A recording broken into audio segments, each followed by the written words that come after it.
Assalamualaikum warahmatullahi wabarakatuh. Salam sejahtera untuk kita semua. Yang terhormat Dewan Juri Lomba Debat Bahasa Indonesia tingkat Provinsi Kalimantan Tengah, yang kami hargai rekan berpikir dan tim kontrak, serta hadirin sekalian yang menyaksikan video pada hari ini. Albert Einstein pernah mengatakan, pendidikan bukanlah proses menghafal fakta, melainkan melatih pikiran untuk berpikir. Dari kutipan tersebut mengingatkan kita bahwa tujuan utama dari pendidikan bukanlah menghasilkan siswa dengan nilai tinggi, namun ialah membentuk manusia yang mampu menganalisis, berpikir, dan mempertanggungjawabkan keputusannya. Berdasarkan aspek tersebut, kami, tim dari SMA Negeri 1 Pangkalan Banteng, menyatakan bahwa kami mendukung mosi Dewan ini percaya bahwa Indonesia lebih membutuhkan generasi yang berpikir kritis daripada generasi yang hanya sekedar berprestasi akademik.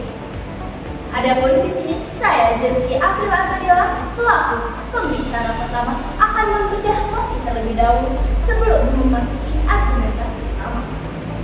Berpikir kritis adalah kemampuan untuk menganalisis informasi, mengevaluasi data, dan mempertanyakan gagasan-gagasan secara rasional serta mengambil keputusan yang dapat dipertanggungjawabkan. Sedangkan berprestasi akademik adalah pencapaian yang diukur berdasarkan nilai, prestasi, dan penghargaan akademik. Adapun kata prasaya itu lebih membutuhkan, yang dimana artinya itu adalah sebuah prioritas. Ketika bangsa kita dihadapkan oleh sebuah prioritas, kita harus memilih jawaban ataupun solusi yang paling tepat. Dewan Juri Terhormat, adapun tim kami pada hari ini membawakan dua argumen utama. Yang pertama, generasi Indonesia membutuhkan anak bangsa yang mampu berpikir kritis untuk berkembang melalui era digitalisasi saat ini. Dewan Juri Terhormat, menurut World Economic Forum melalui Future of the Jobs tahun 2025, analytical thinking merupakan keterampilan nomor 1 dalam dunia pekerjaan. Di era kecerdasan buatan atau AI saat ini, informasi bisa didapatkan hanya dalam hitungan detik. Yang membedakan manusia dengan teknologi adalah kemampuan mereka menganalisis data dan informasi yang ada. Profil pelajar Pancasila juga sudah menerapkan adanya kenalan kritis yang dimana juga didukung oleh UNESCO yang menempatkan atau menugaskan bahwa pendidikan pada abad ke-21 harus mengembangkan berpikir secara kritis. Dewan Juri Terhormat, argumen kami yang kedua adalah laporan PSID PISA tahun 2022 menunjukkan bahwa kemampuan akademik tidak selalu berbanding lurus dengan prestasi akademik dan pemecahan masalah. Bahkan hanya 31% siswa Indonesia yang mencapai tingkat dasar kemampuan berpikir kreatif. Hal ini membuktikan masih banyak generasi kita yang minimnya literasi sehingga mereka tidak mau untuk berpikir kritis. Oleh karena itu, Dewan Juri Terhormat, apabila tujuan pendidikan adalah membentuk sumber daya yang kreatif, inovatif, dan mampu menghadapi tantangan di kehidupan nyata, maka Indonesia lebih membutuhkan gagasan untuk berpikir kritis daripada untuk mempeributkan soal prestasi akademik. Bangga menjadi tim. Terima kasih. Baik, terima kasih atas waktu yang diberikan. Selamat pagi Dewan Juri yang terhormat, tim oposisi yang kami hargai serta hadirin sekalian. Perkenalkan, saya Ika Kusmiati selaku pembicara kedua tim Pro. Di sini saya akan menjelaskan mengapa hari ini Indonesia lebih membutuhkan generasi yang berpikir kritis dibanding dengan generasi yang hanya sekadar berprestasi secara akademik. Pertama, dari aspek hukum filosofi. Dari Undang-Undang Dasar 1945, Pasal 31 ayat 3 yang mengamanatkan pemerintah untuk mencerdaskan kehidupan bangsa. Mencerdaskan kehidupan bangsa di sini berarti meningkatkan daya pikir yang bijaksana, bukan sekedar mengumpulkan nilai di atas kertas. Dan di sini ditegaskan dalam Undang-Undang Nomor 20 Tahun 2003 tentang Sisdiknas Pasal 3 bahwa tujuan pendidikan adalah membentuk manusia yang mandiri, demokratis, dan bertanggung jawab. Bapak Darmaning Tias selaku pengamat pendidikan juga menekankan secara tegas bahwa Sifat-sifat mulia ini hanya akan terakhir pada seseorang yang berpikir kritis. Mungkin tim oposisi akan berargumen bahwa nilai akademik yang tinggi adalah bukti nyata dari kedisiplinan seorang siswa terhadap sistem pendidikan negara. Namun kami jawab pada saat ini juga, kepatuhan tanpa daya pikir kritis hanya akan mencetak generasi bebek, yaitu generasi yang hanya akan patuh namun akan gagap jika dipertemukan oleh masalah yang belum pernah diajarkan sebelumnya. Yang kedua, dari aspek realitas dunia kerja dan era digital. Hari ini, pengetahuan teknis dan hafalan dari perkuliahan bisa digantikan dalam waktu 3-4 tahun, bahkan lebih cepat oleh AI.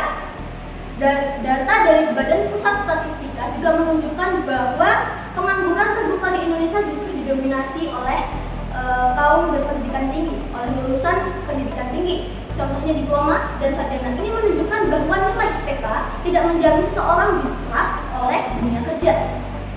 Laporan dari Forum Dunia WEF juga menyebutkan bahwa berpikir analitis, berpikir kritis, dan berpikir kreatif adalah kompetensi yang paling diperlukan dalam dunia kerja. Mungkin tim oposisi akan berkata bahwa untuk bisa berpikir kritis, seseorang harus pintar secara akademik terlebih dahulu karena fondasi pengetahuannya kuat. Maka kami akan jawab menggunakan laporan Lembaga Survei Pendidikan Dunia PISA 2022 yang mencatat bahwa di Indonesia banyak sekali siswa yang mampu berpikir kreatif dan berpikir kritis, namun tidak selalu berbanding lurus di bidang akademik. Faktanya, hanya 31% siswa yang mencapai tingkat dasar berpikir kreatif, yang ini jauh lebih rendah dari negara-negara maju yang bisa mencapai 78%. Yang ketiga, dari aspek ketahanan sosial. Indonesia adalah salah satu negara dengan pengguna sosial tertinggi. Namun, riset dari Microsoft menyebutkan bahwa netizen Indonesia rentan terpapar berita bohong dan bahkan memiliki tingkat kesopanan digital yang rendah. Bahkan, ironisnya banyak individu berpendidikan tinggi yang masih terjebak kebohongan judi online, investasi bodong, dan lain sebagainya. Berpikir kritis melatih seseorang untuk melakukan cross-check, memeriksa kembali kebenaran suatu informasi, mendeteksi kebiasaan informasi, dan memahami sebab akibat sebelum mengambil keputusan. Kesimpulannya, Indonesia tidak kekurangan orang pintar yang jago menghafal rumus, tetapi Indonesia sedang mengalami krisis generasi yang mampu berpikir kritis. Kita butuh orang-orang yang berpikir kritis untuk menyelesaikan masalah nyata. Oleh karena itu, kami tetap bangga dan sekali lagi menegaskan bahwa kami mendukung argumen dari mosi ini. Terima kasih. Wassalamualaikum warahmatullahi wabarakatuh. Perkenalkan, nama saya Yudhika Baiden sebagai pembicara ketiga dari tim.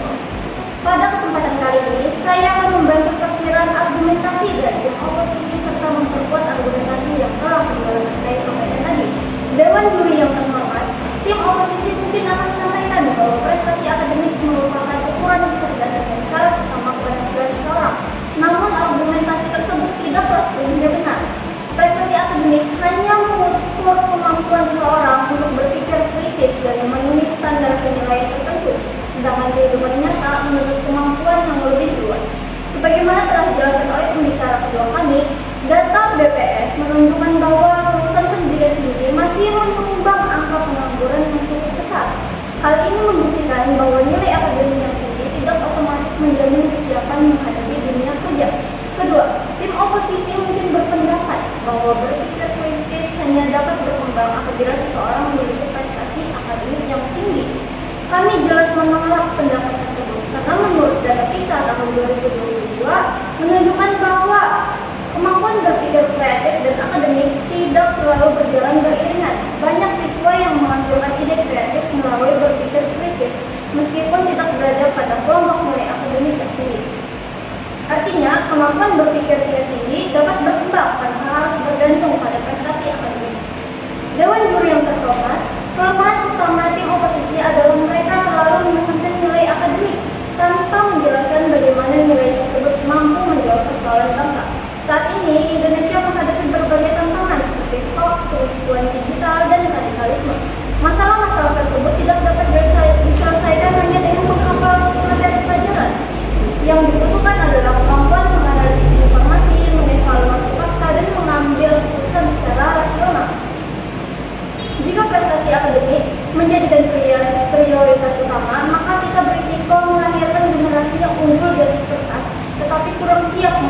realitas. Sebaliknya, generasi yang berpikir kritis mampu menggunakan pengetahuan yang dimilikinya untuk menyelesaikan berbagai persoalan nyata.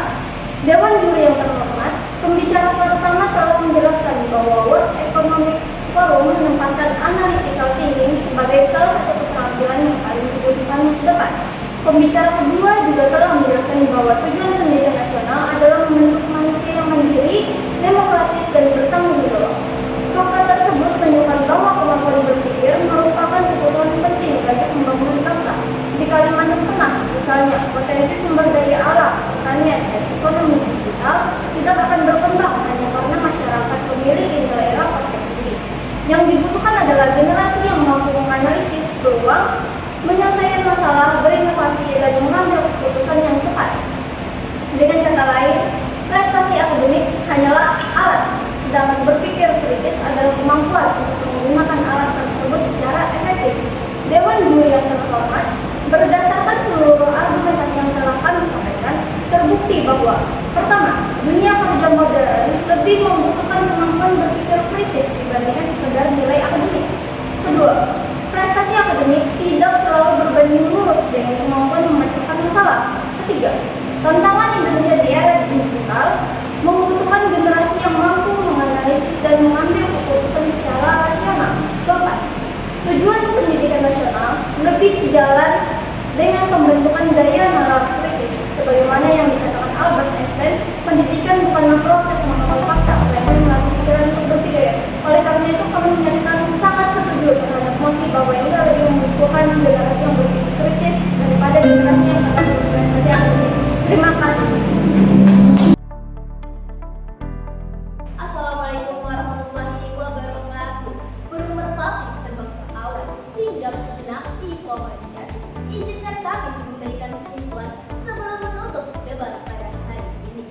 Dewan Juri yang terhormat, perlu kami pertegas bahwa kami sebagai tim pro tidak menyatakan bahwa prestasi akademik itu tidak penting. Namun, mosi pada hari ini berbicara mengenai prioritas. Ketika Indonesia dilanda atau dihadapi dengan kemampuan mana yang harus kita pilih, maka prioritasnya adalah kemampuan dalam berpikir kritis. Dewan Juri izinkan saya, Zizki Abdul Al-Fadilah, untuk menyimpulkan argumen dari pembicara pertama, pembicara kedua, dan pembicara ketiga. Pembicara pertama kami telah mengatakan bahwa berpikir kritis sangat berpengaruh terhadap perkembangan zaman, yang dimana dunia pekerjaan sangat memprioritaskan analytical thinking. Hal ini sudah terbukti dari World Economic Forum, yang dimana ini juga sejalan dengan adanya profil pelajar Pancasila yang sudah ditegaskan ulang oleh UNESCO bahwa analytical thinking merupakan prioritas nomor 1 dalam dunia pekerjaan. Adapun pembicara kedua kami menunjukkan tujuan pendidikan nasional bukan hanya menghasilkan peserta didik dengan nilai tinggi, tetapi membentuk manusia yang mandiri, bertanggung jawab, dan mampu berintegrasi demi menghadapi era digitalisasi yang sangat kuat. Dewan Juri pertama, pembicara ketiga kami juga telah membuktikan bahwa dengan adanya kecerdasan buatan bisa mendapatkan informasi baik yang bersifat faktual maupun hoax. Maka dari itu diperlukan adanya berpikir kritis untuk membedakan mana fakta, mana hoax. Dewan Juri terhormat, inilah perbedaan yang sangat besar antara tim kami dengan tim lawan. Tim lawan umum hanya berbicara tentang nilai akademik sebagai tujuan, namun tim kami berbicara bahwa berpikir kritis merupakan tujuan dan memberikan manfaat yang sangat besar bagi perkembangan negara kita. Maka dari itu, kita dapat menarik benang merah sesuai dengan tuntutan yang pertama, bahwa kita tidak membutuhkan hafalan, tetapi kita membutuhkan negara yang mampu untuk bersaing di era teknologi dengan cara berpikir kritis. Maka dari itu, Dewan Juri yang terhormat, kami menegaskan kembali bahwa kami sangat bangga menjadi tim pro. Sekian dari kami. Wassalamualaikum warahmatullahi wabarakatuh.